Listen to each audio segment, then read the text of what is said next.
오늘 본문이 있는 베드로전서 1장 3절에 가서 보니까 베드로는 우리에게 산 소망을 주신 우리 주 예수 그리스도의 아버지를 찬송하라고 그렇게 말을 하고 있습니다.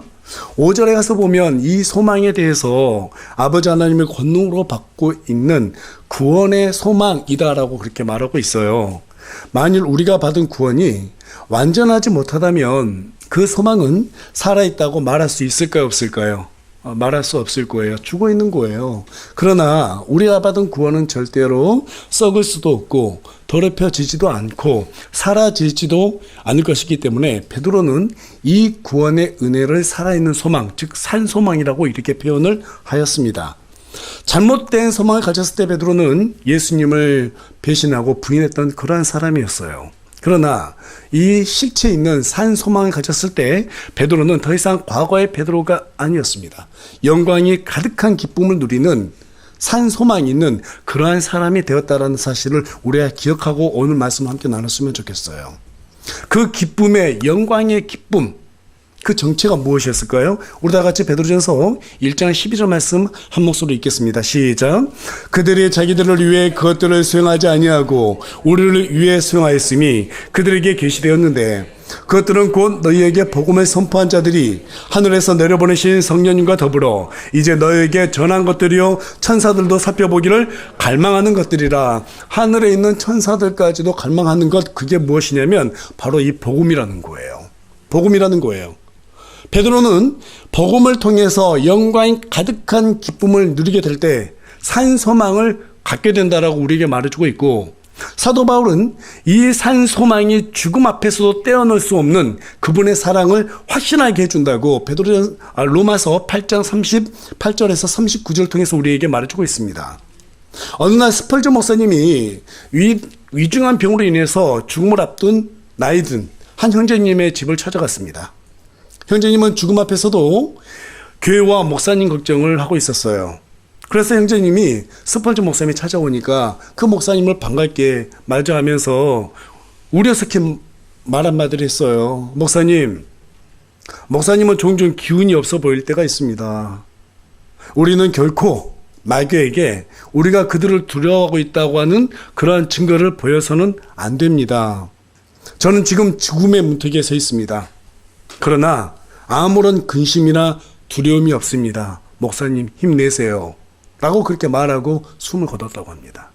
여러분, 산 소망을 가진 사람은 죽음의 문턱에서도 주께서 주신 그 구원의 은혜를 결코 가벼이 여기지 않습니다. 스펄전 목사님은 은혜의 꽃이 활짝 핀 것이 바로 영광이라고 그렇게 말했어요. 그러나 마귀는 그 기쁨을 우리가 오랫동안 간직하도록 내버려 두지 않아요. 내버려 두지 않아요. 계속해서 방해해요. 이 세상에는 탐스러운 선악과가 너무나 많습니다. 그렇죠? 보기에 먹음직스럽고 정말 보기에 탐스러워 보이는.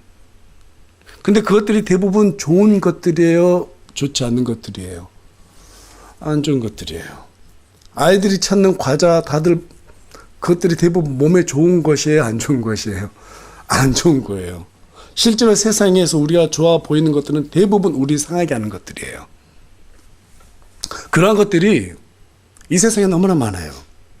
그래서 베드로는 14절과 15절을 통해서 너희가 주님을 몰랐을 때 누렸던 정욕들로 돌아가지 말고 모든 행실에서 거룩하라고 권면하고 있는 것을 우리가 보게 됩니다.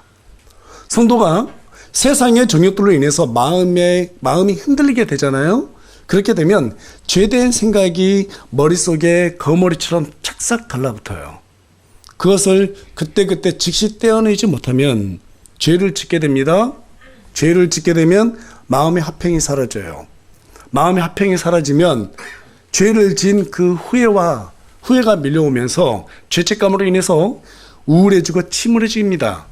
그렇게 되면 결국에는 될 대로 되라는 식으로 신앙을 포기하며 하나님 앞에서 그냥 죄된 모습 그대로 살아가게 되는 그러한 모습들을 사실 주변을 통해서도 주변 사람들 통해서도 우리가 충분히 보게 되고 또 그렇게 살면 안 되겠구나 하는 그런 교훈을 얻게 되기도 하죠. 여기에서 벗어날 수 있는 유일한 방법이 무엇인가 하면 오늘 본문에 보니까 거룩을 베드로가 여러 번 강조하고 있어요. 거룩해야 된다라는 거예요. 여러분, 거룩이 뭐예요? 세상과 구별되었다라는 거잖아요. 그 존재를 뭐라고 말하죠? 예, 성도라고 하는 거예요. 성도는 내가 세상과 구별됐다라는 말입니다. 그런데 문제는 거룩하게 살아야겠다라고 해서 거룩하게 바로 사라지든가요? 사라지든가요? 예. 저부터도 그게 잘 안 되던데요. 네. 다들 잘 되고 있는 것처럼 그렇게 표정을 짓고 있는데 속이지 마세요. 예. 잘 안 되잖아요. 그렇죠? 예. 거룩하게 되려면은요, 내가 거룩해야지. 막 자기 체면 걸어서 그거 안 돼요. 안 되는 거예요. 말씀대로 살았을 때 우리는 거룩해지는 거예요. 그런데 말씀대로 살려면 어떻게 해야 돼요? 자세를 바로 잡아야 돼요. 학생들이 나 공부해야지 하는 데서 공부하나요? 잘 안 돼요. 자세가 습관으로 잡혀야지 공부하는 것도 잘할 수 있어요. 우리가 말씀을 지켜야지 그렇게 생각만 한다 해서 되는 게 아니에요. 어쩌다 기분 좋아서 말씀을 볼 수 있어요. 그런데요, 습관이 안 된 사람들은요, 내가 올해 시작했어. 자, 열심히 봐야지. 안 됩니다. 안 돼요. 그래서 베드로가 우리에게 거룩하라 이렇게 말했는데 그것만으로 부족한 거 알기 때문에 자세에 대해서 얘기하고 있어요. 거기에는 두 가지 자세가 있는데요. 그 내용이 어디에 기록되어 있냐면 13절에 기록되어 있습니다. 우리 다 같이 13절 말씀 한 목소리 읽겠습니다. 시작. 그러므로 너희 마음의 허리를 동이고 정신을 차려 예수 그리스도께서 나타나실 때에 너에게 가져오실 은혜를 끝까지 바랄지어다. 운동선수가 좋은 기량을 발휘하려면 허리 중심이 좋아야 하듯이 신앙생활도 우리가 잘 해내려면 마음의 중심을 잘 잡아야 합니다. 때문에 베드로는 마음의 허리를 동이라고 우리에게 권면하고 있어요. 마음의 허리를 동이라는 말은 좌로나 우로나 치우치지 말고 말씀 중심으로 우리가 삶을 살아내야 된다라는 이 말입니다. 동의하십니까? 어느 날 한 여자아이가 집에 있는 책 한 권을 발견했어요. 이게 무슨 책인지 궁금했습니다. 그래서 엄마에게 물어봤어요. 아이가 엄마, 이 책이 무슨 책이에요?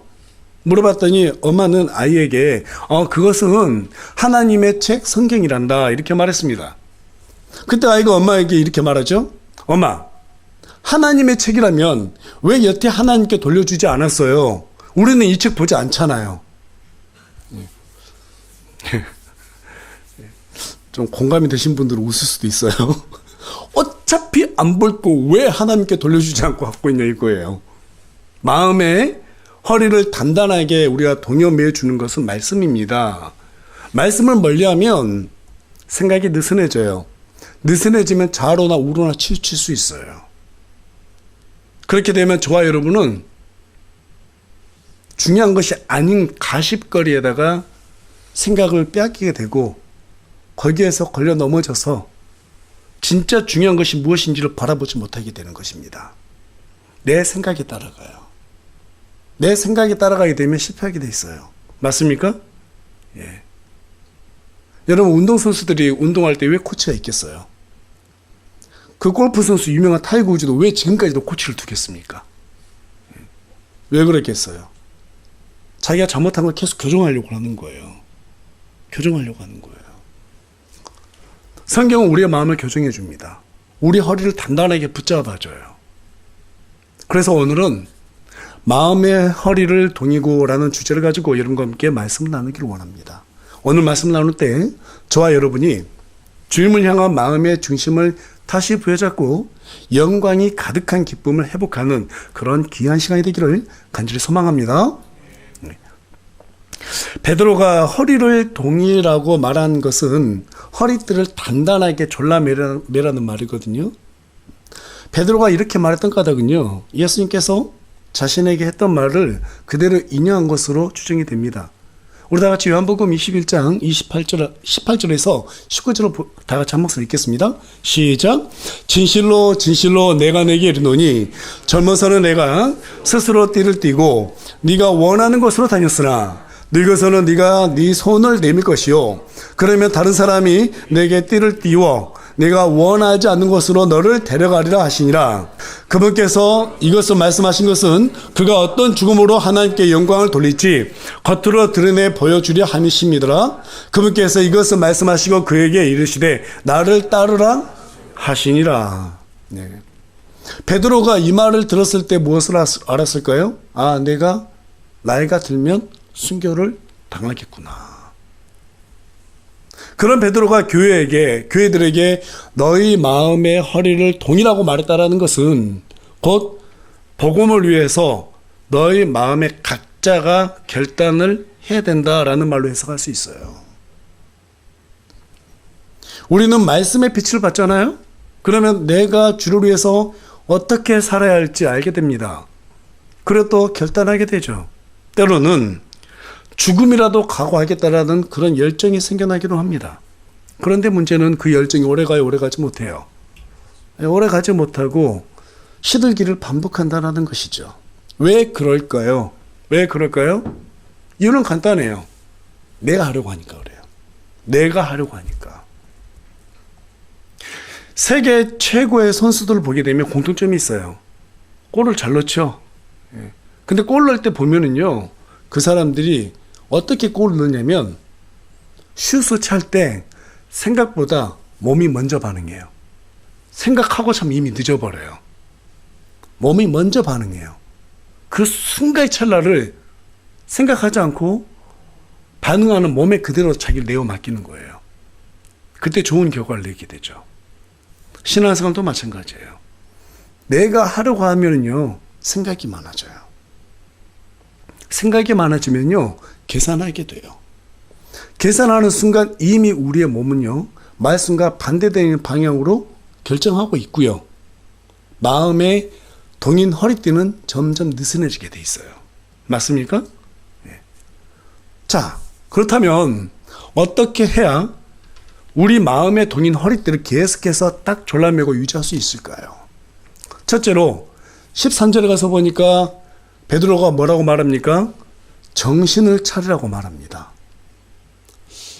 정신 차리세요. 이렇게 얘기하고 있는 거예요. 여러분, 우리가 언제 사람들에게 정신 차리라고 말합니까? 마땅히 그 사람이 해야 할 일을 다른 데 정신을 판 사이에 하지 못하고 있을 때 우리는 그 사람에게 야, 정신 차려, 이렇게 말하잖아요. 처음에 초대교회 성도들은요, 뜨거운 마음을 가졌습니다. 복음을 열심히 전했어요. 예수님께서요, 부활하신 것도 봤고요, 그분이 하늘로 승천한 것도 봤습니다. 사도들이 말씀이 전할 때 뜨거운 것이 느껴졌어요. 그 뜨거운 열정으로 사람들에게 고난을 당하면서까지 복음을 전했어요. 그런데 문제는 시간이 지나고 나면서 점점 그 열정이 식어가기 시작하는 거예요. 그러다가 결국 세상 사람들과 별반 다르지 않는 그러한 삶을 살게 됐고, 다른 복음으로 옮겨가는 사람들도 생겨났다고 갈라디아서 1장 6절을 우리에게 말해주고 있습니다. 또 이미 그리스도 예수의 복음을 받아들인 이 사람들이 다시 유대교를 회개하는 사람들도 생겨나기 시작하는 거예요. 그래서 베드로는 그들에게 너희 마음을 단단하게 동이고 정신을 차려라, 이렇게 말했던 것으로 추정이 돼요. 성도는 세상과 구분된 사람이라고 여러분들께 말씀을 드렸습니다. 그런데 왜 정신을 차리지 못하고 이 세상이 요구하는 것에 맞춰가려고 할까요? 앞서 살펴본 대로 소망이 죽어있기 때문에 그렇습니다. 소망이 죽어있기 때문에 구원의 은혜를 단지 천국에 가는 티켓 정도로만 여기는 반쪽짜리 은혜를 가지고 만족하고 있다는 것이에요. 그러니까 별반 다르지 않는 거죠. 오늘날 우리 기독교 봐보세요. 예수 믿어요? 구원받으려고. 거기서 끝이에요. 그 다음 단계 뭐예요? 복 받으려고 예수 믿는데요. 돈 많이 벌고 승진하고, 그렇죠? 사업 잘 되고. 그래서 하나님이란다? 여러분, 제가 이걸 얼마나 여러분 앞에서 많이 비판했어요. 그게 하나님의 복이 아니라고 말씀을 드렸죠? 하나님께서 우리와 함께 해주신 그 임마누엘 하나님이 우리에게 진짜 복이라고 말씀을 드렸습니다. 그런 가짜 복을 쫓아가다 보니까 사람들이 구원을 받은 그 은혜를 싹 다 잊어먹은 거예요. 주님께서 우리를 위해서 죽어주신 그 십자가의 고통도 이제는 더 이상 중요하지 않게 된 거예요. 그분의 피도 중요하지 않는 거예요. 어차피 구원 받았으니까 이 땅에서 잘 먹고 잘 살아야지, 그렇게 말한 사람은 없지만 다들 그런 생각을 하고 있어요. 왜? 그들의 발을 보면 다 그쪽으로 가고 있거든요. 나는 아니지. 여러분의 발 한번 점검해 보세요. 어떻게 살아가고 있는가. 나는 아니라고 생각할 수 있겠지만 여러분은 어떤 기도를 하고 있는지 여러분의 기도 내용을 녹음해서 한번 들어보세요. 다들 그쪽으로 가고 있어요. 오늘날 많은 기독교인들이 다 그쪽으로 가고 있습니다. 그러나 여러분, 비록 우리의 겉사람은 세상 사람들과 하나도 다를 거 없는 똑같은 그런 사람이지만 우리의 속사람은 어때요? 그들과 완전히 다른 존재입니다. 그것은 주님이 오실 때 확연하게 구분이 될 거예요. 어떻게 구분이 될까요? 우리 다 같이 요한복음 5장 29절 말씀 한 목소리로 읽겠습니다. 시작. 선을 행하는 자들은 생명의 부활로, 악을 행하는 자들은 정죄의 부활로 나오리라. 성경은 심판 때 모든 육체가 다시 무덤에서 부활한다고 말하고 있어요. 믿는 자들도 무덤에서 일으켜지고요, 믿지 않는 자들도 무덤에서 일으켜질 것입니다. 육체가 다시 생겨날 거예요.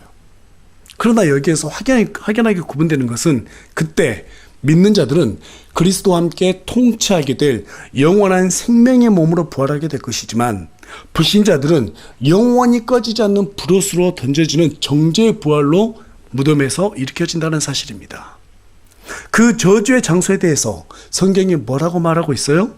마가복음 9장 44절, 46절, 48절에 가서 보면 거기서는 지옥을 얘기하는 것입니다. 지옥에서는 그들의 벌레도 죽지 아니하고 불도 꺼지지 아니하니라.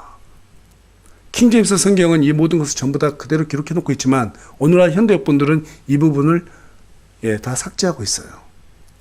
계시록 19장 20절, 계시록 20장 15절에 가서 보니까 누구든지 생명책에 기록된 것으로 드러나지 않는 자는, 구원받지 않는 자를 얘기하는 것입니다. 산채로 유황으로 불타는 호수에 던져진다라고 그렇게 증언하고 있어요. 여러분, 불신자들의 고통은 죽으면 끝나는 게 아니에요. 많은 사람들이 뭐 죽으면 다 끝나는 거지 이렇게 얘기하지만 성경은 절대로 그렇지 않다라고 말하고 있습니다. 성경 누가 기록했어요? 우리 하나님께서 영감으로 기록하셨죠? 인간 누가 창조하셨어요? 하나님께서 창조하셨어요. 그럼 그 죽음의 이후의 것도 누구만 알겠어요? 하나님만 아시는 거예요. 그런데 사람들은 내가 원치 않는 것은 믿고 싶지 않아요. 믿고 싶지 않기 때문에 외면하고 싶은 거예요. 죽으면 끝이라고 생각하고 있는 거예요. 그러나 성경은 그렇게 말하고 있지 않습니다. 소름 끼치는 고통이 영원히 지속되는 곳이 있다라고 우리에게 말해주고 있어요. 저와 여러분은 이 지옥의 나라로부터 떨어지지 않을 것입니다. 맞죠? 그럼에도 불구하고 제가 여러분들께 지금 현재 지옥에 대해서 언급하고 있는 까닭은 그 엄청난 저주의 고통에서 저와 여러분이 구출받았다는 사실을 다시 한번 전달하기 위해서입니다. 이 저주에서 건진받았다는 사실 하나만으로 우리는 얼마나 다행스럽고 감사한 일이에요. 정말 감사한 일 아니에요? 너무너무 고맙지 않아요? 근데 뭘 더 원하세요? 왜 더 욕심내냐는 거예요. 왜? 고린도전서 15장 53절에서는 이 썩을 몸이 반드시 썩지 아니함을 입고 이 죽을 몸이 반드시 죽지 아니함을 입는다는 사실이 얼마나 신비한 일인지 우리에게 좀 알려주고 있습니다. 그래서 사도 바울은 오 사망아 너의 쏘는 것이 어디 있느냐, 오 무덤아 너의 승리가 어디 있느냐라면서 고린도전서 15장 55절을 통해서 우리에게 외치고 있어요. 여러분, 이렇게 외친 사도들의 모습을 한번 상상해 보세요. 그들의 목소리는 죽음을 건너뛴 사람들의 목소리였습니다. 그들의 행동은 언제나 단단하게 고정된 나사와 같은 그런 행동들을 보였습니다. 어디에서 이 힘이 나왔을까요? 여러분, 어디에서 이 힘이 나왔을까요? 우리 주님께서 우리를 그 저주의 사망으로부터 건져내 주셨다는 이 은혜의 감사.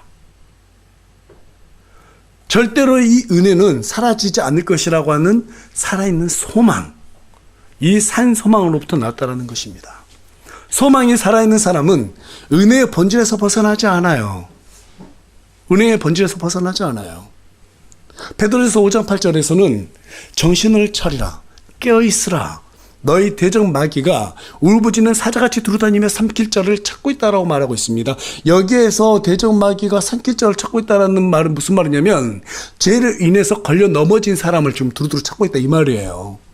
많은 사람들이 마귀가 우리를 죄를 짓게 만든다라고 말하고 있는데 그거 잘못된 겁니다. 마귀는 우리를 죄를 짓게끔 할 수 있는 존재는 아니에요. 죄는 우리가 짓는 거예요. 그러나 그 죄에 대한 합리화는 마귀가 만들어내는 거예요. 여러분, 이미 죄에 걸려서 넘어진 사람을 마귀는 지금 찾고 다니고 있다는 사실을 기억하시기 바랍니다. 거기에다 죄책감 심어줍니다. 우울하게 만들어요. 하나님으로부터 떠나게 만든다는 거예요.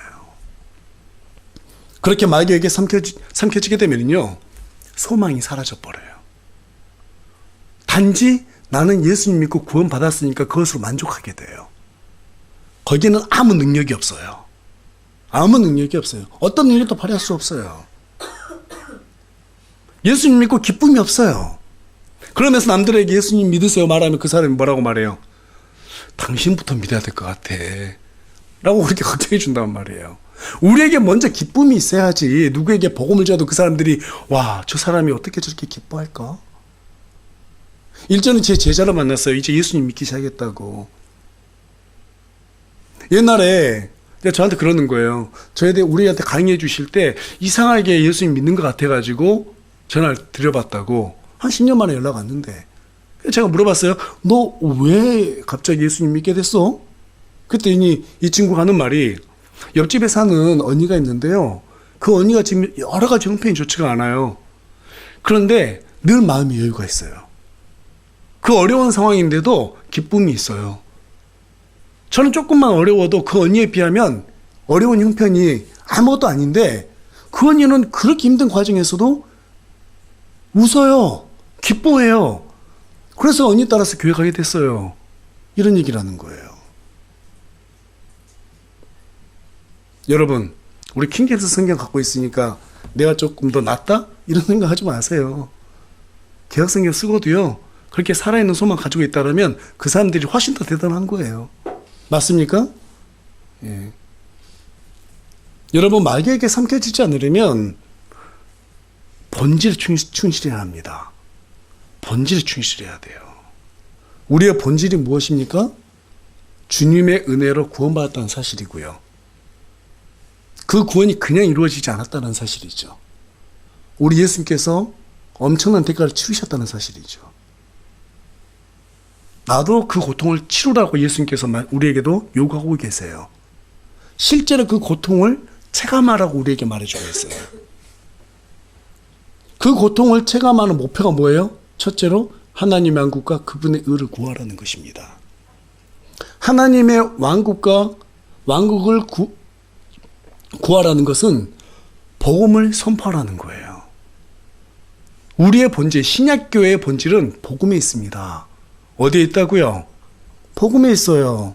내 의로 만들어낸 복음이 아니라 그리스도의 의로 만들어낸 복음, 그 복음을 선포하는 것이야말로 우리 이 신약교회의 본질이라는 사실입니다.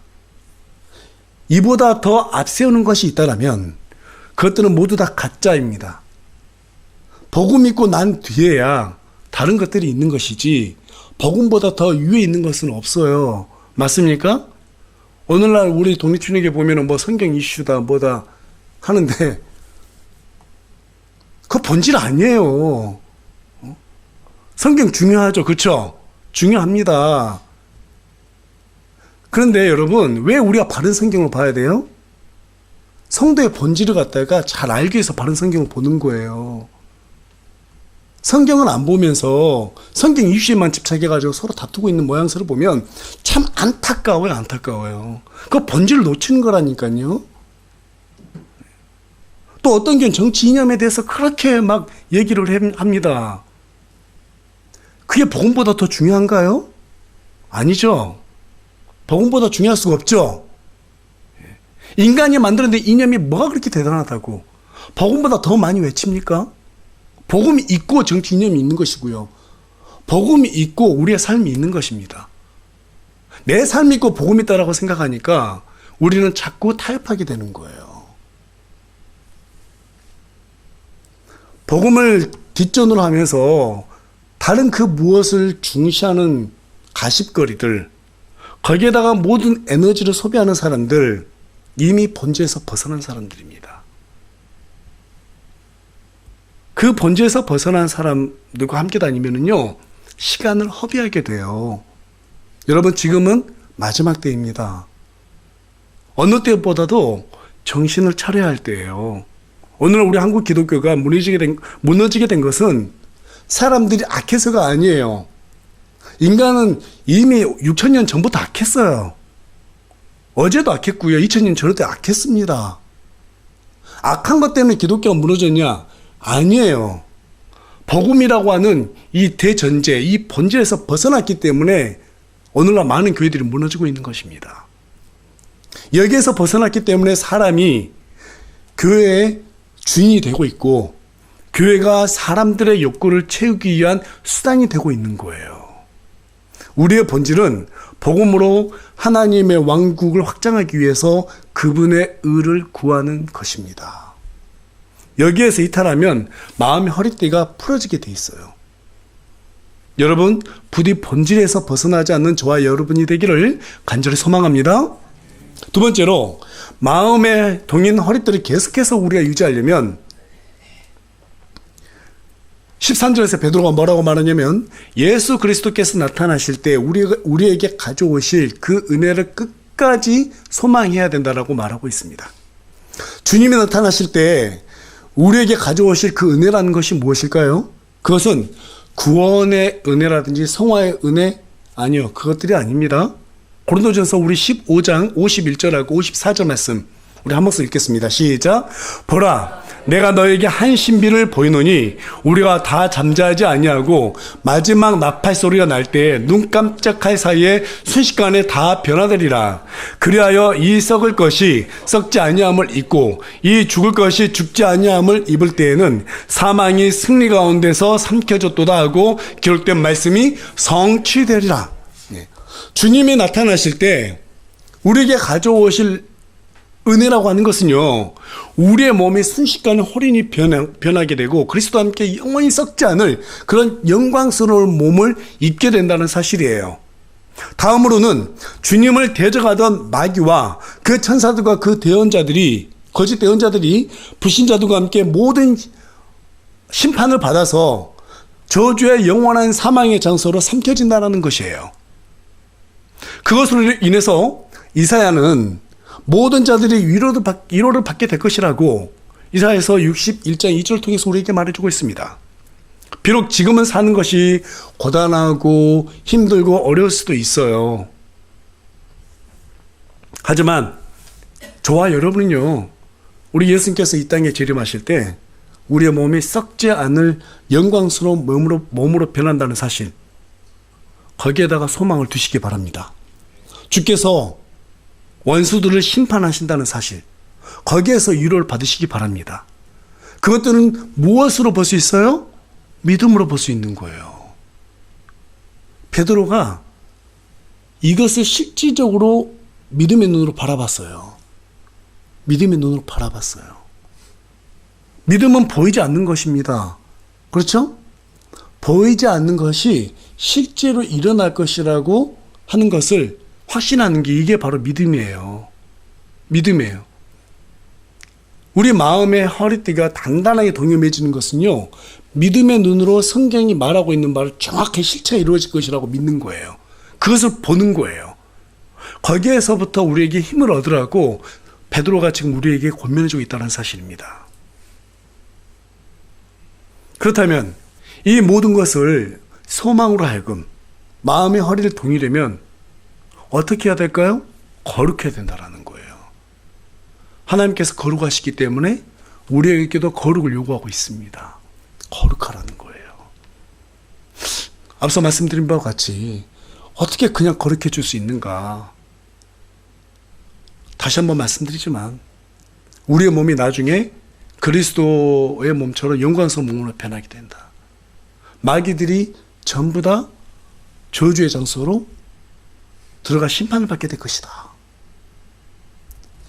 우리가 거룩해지려면요, 인식의 전환이 필요합니다. 남북전쟁에서 링컨이 계속해서 지고 있을 때 사람들이 링컨에게 이런 말을 했습니다. 하나님께서 우리 편이 되게 해달라고 기도하겠습니다. 그때 링컨이 기도하지 마세요. 그렇게 기도하지 마세요. 사람들이 놀란 거예요. 왜 그렇게 말씀하시죠? 링컨이 말합니다. 하나님께서 우리 편이 되어달라고 기도하지 말고 우리가 하나님 편이 되게 해달라고 기도하십시오. 여러분, 이게 기도의 방법이에요. 하나님 내 편 되게 해주세요? 아니에요. 내가 하나님 편이 되겠습니다. 하나님 위해서 살겠습니다. 그런 마음을 가졌을 때 우리가 거룩해질 수 있는 것이지, 하나님 내 편 되어주세요? 그 방법으로는 안 되는 거예요. 우리는 내가 하나님 앞에 다가가기 위해서, 하나님과 함께 걷기 위해서 어떻게 해야 될까라고 기도한다면 우리가 어떤 생각을 하게 되겠어요? 깨끗한 손, 그렇죠? 거룩한 손으로 하나님께 가야 된다라고 생각하지 않겠습니까? 어떻게 더러운 손으로 하나님과 악수할 수 있겠어요? 불가능하죠. 그래서 많은 목사님들이 말씀하시죠. 거룩이 곧 능력이다. 성도의 능력은 거룩이다라는 거예요. 죄진 손으로 하나님 앞에 나아갈 수가 없죠. 몸에서 죄로 인해서 더러운 냄새를 푼 게 있는데 하나님 나와 함께해요 하면 하나님께서 함께 하시겠어요? 할 수가 없어요. 여러분, 저와 여러분이 아무리 거룩하게 살아도 우리가 하나님의 편이 되지 않으면 마음의 허리띠는 느슨해질 수밖에 없게 됩니다. 지금 이 시간부터 내가 하나님 편이 되겠다고 그렇게 다짐하며 마음의 허리띠를 동여매는 저와 여러분이 되기를 간절히 소망합니다.